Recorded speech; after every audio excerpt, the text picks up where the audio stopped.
Football's always been this hyper-masculine game that's played by warriors, and that's part of the lore of it. You're going to take risks when you play. It's the downside of what is the greatest sport. Football helmets, there's a most unique industry out of all team sports. It's pressure-filled, lawsuits, it's territory, it's competitive. Nobody was going around asking, are these helmets as good as they can be? That wasn't talked about. I was struck by the fact that the current football helmet companies had not innovated. When I woke up, I had people standing over top of me praying, and I wasn't breathing. Helmets today are much better than they were just a few years ago. And the helmets we're going to see a few years from now are going to be even substantially better than that. It says right there on the helmets what they're really capable of, and people need to believe that.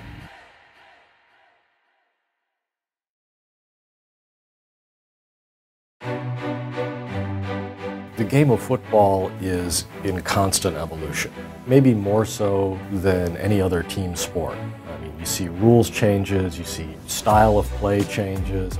Football helmet technology has advanced in leaps and bounds over the years. I mean, the modern football helmet is very, very different than football helmets were even 30, 40 years ago. The very first helmets in football were made of leather, and they were primarily aimed at preventing lacerations to the skin. And that's all they could do. In 1905, there was literally dozens of individuals that died in high school and college. Teddy Roosevelt, the president at the time, he believed in the benefits of football, but thought it was too dangerous, so he went to the college presidents and said, you need to make some changes. The presidents met, worked with the football coaches in America, and they came up with the 6 men at the line of scrimmage. And then also the forward pass, they thought it would open the game. In 1939, the Riddell company introduces the plastic helmet.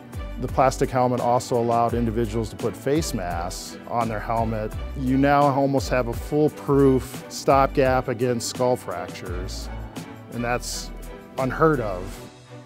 I think some guys got a little bit more reckless with the plastic helmet. You were leading more with your head.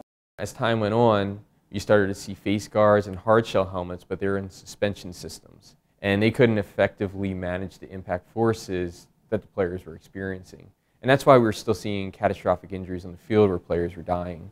So in 1970s, there was a motion to implement a minimum safety standard of performance for football helmets. And what that wound up doing was putting padding inside the helmet. In the 1970s, Riddell comes out with the microfit system, which was padded aerosols inside the helmet instead of just the web suspension, which is just basically rope. You're able to customize to an individual's head, but at the same token, with a snugger fit, players start to feel indestructible.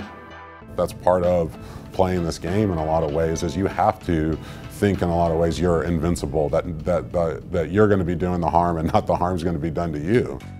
The injuries weren't really injuries, right? You got your bell rung, quote unquote, or you're a little dizzy, you sit down for 30 minutes or 10 minutes or 5 minutes, and then you get back up and you get back in the game. Nobody was going around asking, are these helmets as good as they can be? How are we looking at protecting your head? I mean, that wasn't talked about.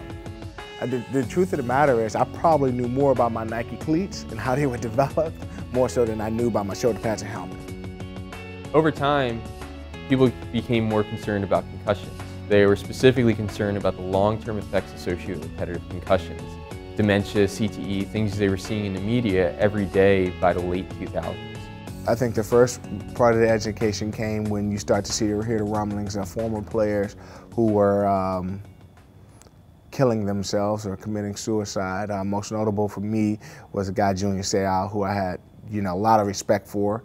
I went from awareness where people kind of knew that football was a violent sport to a hysteria where people started saying like, oh my God, my kid could be, or I could be affected for the rest of my life because of traumatic brain injury, and something needs to be done. I think a lot of people thought that those original helmets were intended to protect your head and there was nothing that's going to happen to it. It wasn't made to protect against a concussion. It was to protect against glancing blows and really to prevent your skull from cracking from a collision. We're in a very early phase of understanding concussions, what they are, how they happen, even how we treat them. Concussion's a very broad term that probably encompasses a number of injuries, but its definition is a brain injury caused by a biomechanical force that affects brain processes. We know there's a particular force called rotational force that is the most likely culprit to lead to a concussion. So it was often thought that it was this linear impact, but it's really this rotational force that puts a lot of energy down the center of the brain or along the brainstem, and that leads to the symptoms that we see in players who get a concussion. When I look back on my career, I probably had anywhere from 10 to 15 concussions. I just thought it was just part of the game.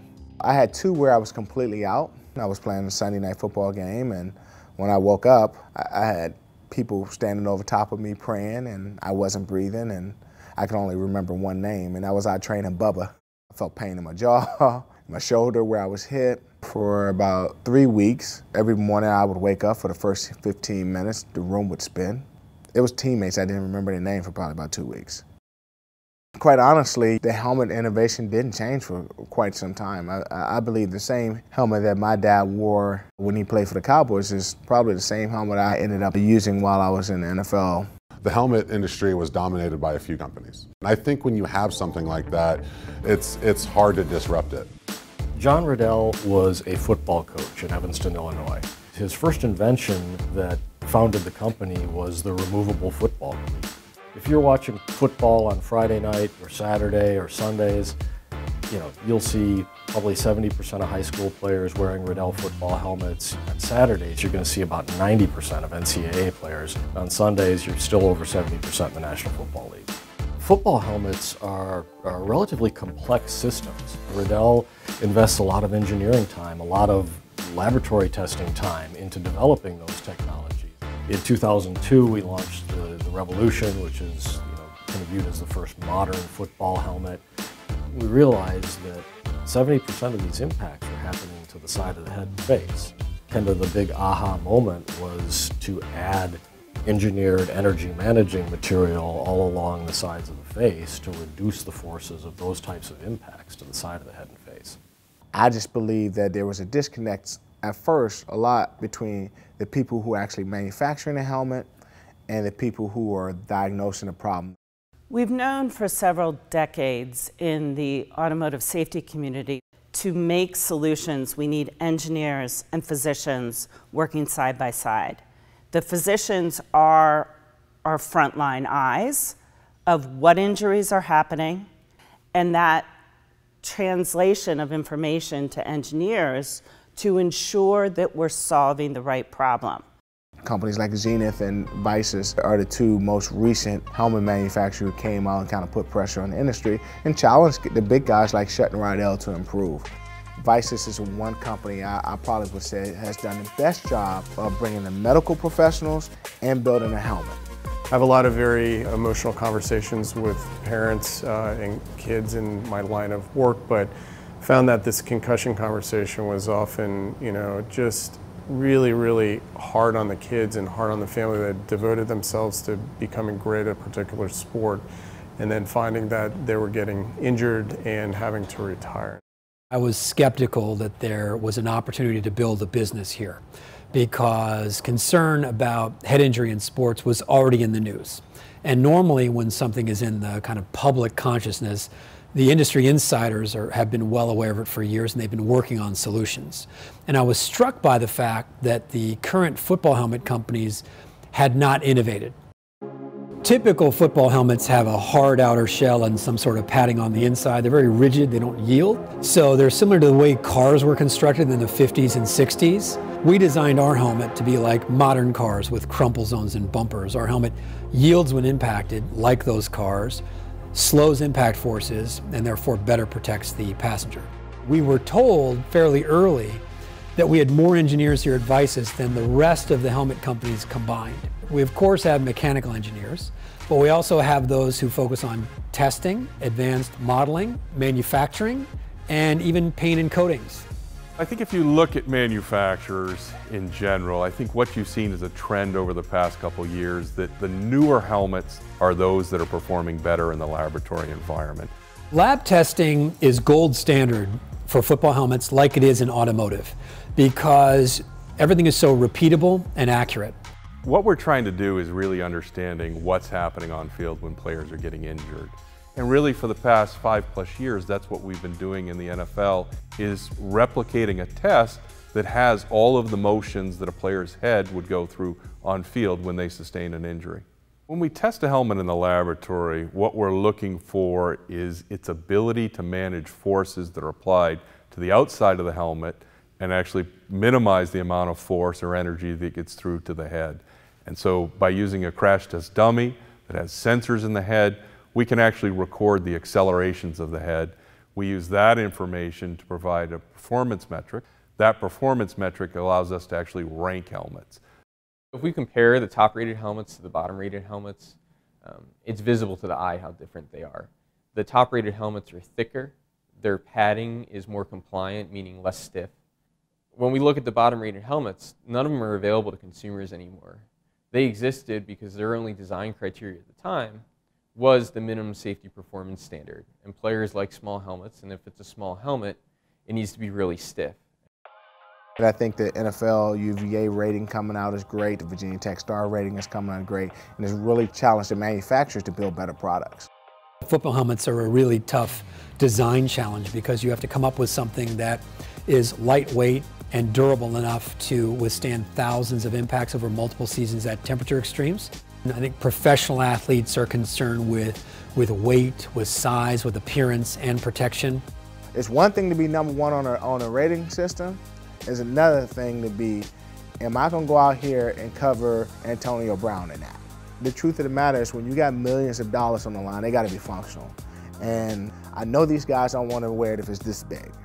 When you hear the word safety, that means lack of performance. I know that performance, it has to be #1 because that's what sells. The game's always changing. There was a point where you could face mask people. All sorts of stuff that everybody would say. 99% of fans these days would say, oh, you can't do that, that's a penalty, you shouldn't be able to do that. Well, yeah, but people 20 years from now are going to look back on some of the crazy stuff that was going on in the mid-2000s and say, wait, why were they allowing that to happen? Even with these great innovations, you still had players that were not playing with helmets. In 1943, it was actually finally specified in the NFL rule book that you had to have a helmet. You're probably talking in the neighborhood of 50 rules changes related to safety alone over the last 15 or so years. Take the kickoff. The number of concussions continued to stay 4 to 5 times higher than your average runner pass play. A rules committee said, okay, we're going to move the kickoff line forward 5 yards, and that's going to yield fewer returns and therefore fewer injuries, and that was successful. We saw about a 40% decrease in the number of injuries on that play. And the goal, looking forward, is to continue to better understand what happens on field so that we can share that information with those entrepreneurs or manufacturers who can build better protective equipment. And we're seeing relatively rapid change in that space now in just the last few years. One of the things we realize is that while with videos we can track what the players are doing and even track the helmet, what we've come to the realization to is that we really need an understanding of what the head itself is doing. The helmet can move relative to the head. We've done that through a mouth guard system, and which we hope to introduce in the next coming year. Players on a football field see the world differently. A wide receiver or a corner may have very few head impacts, but when it does happen, they may come at very high velocities. An offensive lineman may have repetitive head impacts over the course of a season, but many of those are at significantly lower velocities, and yet they wear very similar protective equipment. Quarterbacks, when they suffer concussion, it's usually because the back of their head is hitting the ground. By position, we're going to see more protective equipment built for each particular player. Traditionally, helmets are available either in discrete sizes, and oftentimes the fitting is fine-tuned with air. Riddell's precision fit process, where we can scan the surface of a player's head and create a helmet that matches the surface of their head with no more air or fitting materials. I think smart helmets is going to be an important platform as we move forward. I don't think 5 years from now you'll be able to buy a football helmet that doesn't have some sort of sensor technology in it to assist with the analytics and inform the sideline of what's going on the field. Innovation is the ability to share with people who are really creative. Some of the most substantial innovations that you get also take like a substantially open mind for somebody to go, okay, I get how this could someday work.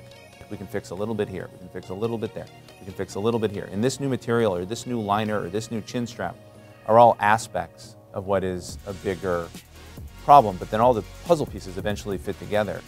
When I had the opportunity to start Windpact, I just wanted to be able to work with some of the large brands, some of the bigger companies, and help improve helmet safety. Not only does our technology absorb and disperse energy, but we can outperform because we know most of them are using foam materials and we understand the materials they're using. What we want to do is be able to collect all this different impact data, whether it's wall, chest protector, interior of a vehicle, helmet or whatever, and then we modify the technology for that particular application. We think helmets can make a big difference. They're not going to make the difference alone. It's going to be part of a portfolio of actions. It's better equipment, better coaching, different tackling techniques, increased vigilance. Helmets today are much better than they were just a few years ago. And the helmets we're going to see a few years from now are going to be even substantially better than that. I had a blast, and I loved playing, and I loved the game of football. But to say that, oh man, I'd do it over in a second, well, I don't know really what the outcomes are going to be.